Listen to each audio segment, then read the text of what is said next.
Any last wish, soldier? The smirk on the cadet's face stretched wider as he raised the fake rifle and pressed it against the chest of the unmoving tomb guard. Laughter erupted behind him, his buddies filming on their phones, amused by the mock execution they thought would make a hilarious viral moment. But the soldier didn't blink. He didn't move. His posture perfect. His eyes, hidden behind dark aviators, stared forward like stone. The contrast was chilling. One man playing war, the other silently living it. These cadets had just graduated from their academy, buzz cuts and brass buttons gleaming with pride. But their egos were far sharper than their sense of respect.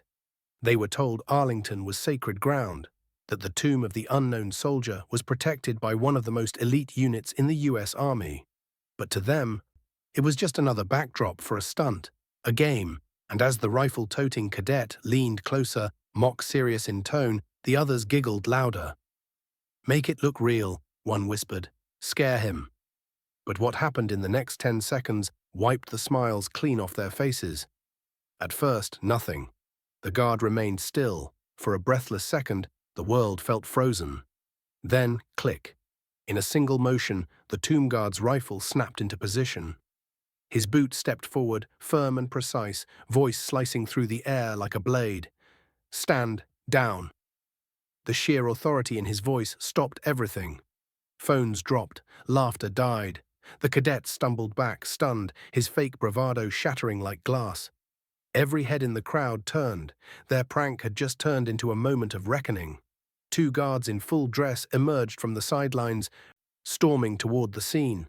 The cadets, now pale, were quickly surrounded and restrained. The tomb guard didn't flinch, didn't look at them.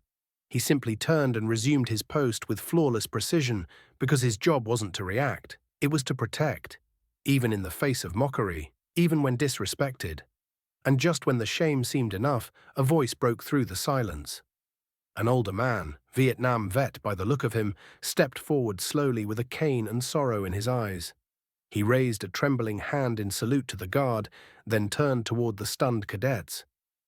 "Boys," he said, his voice worn but steady, "that soldier just taught you more than any classroom ever will.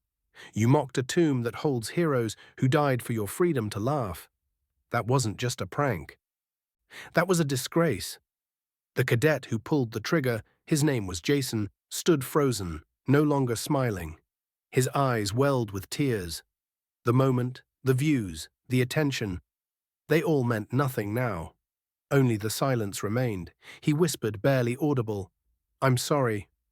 But the guard gave no answer, no nod, no reaction, because honor doesn't seek forgiveness. It simply holds the line.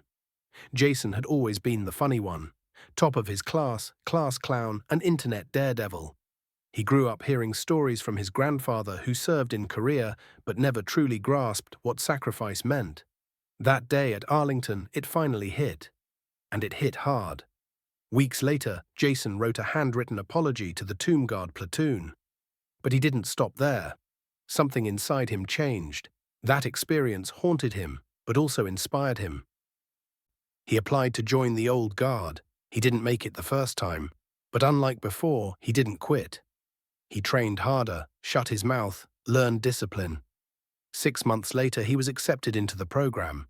And after grueling months of mental, physical, and ceremonial training, he earned one of the rarest honors in the military, the Tomb Guard Identification Badge.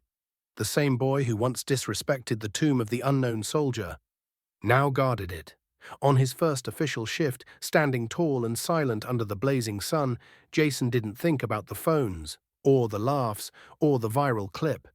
He thought about silence, duty, the weight of names never spoken, the stories never told, and as he marched those 21 sacred steps, a child in the crowd pointed at him and asked his mother, "Why doesn't he move?" She smiled softly and answered, "Because someone has to." Jason never forgot that. He never forgot what arrogance cost him and what humility gave him. He'd learned that real strength isn't loud. It doesn't flex. It doesn't film itself. It shows up every day, even when no one's clapping, and guards what matters most, honor. Respect isn't a costume you wear on camera. It's the quiet way you carry yourself when you think no one's watching. Jason learned that too late, but not too late to change, because sometimes the things we laugh at today are the very things we spend the rest of our lives trying to earn back. This story touched hearts. Now let us hear yours. Where are you watching from? What part made you stop and think? Tell us below. Your words matter more than you know. Like, share, and subscribe to keep these powerful stories alive.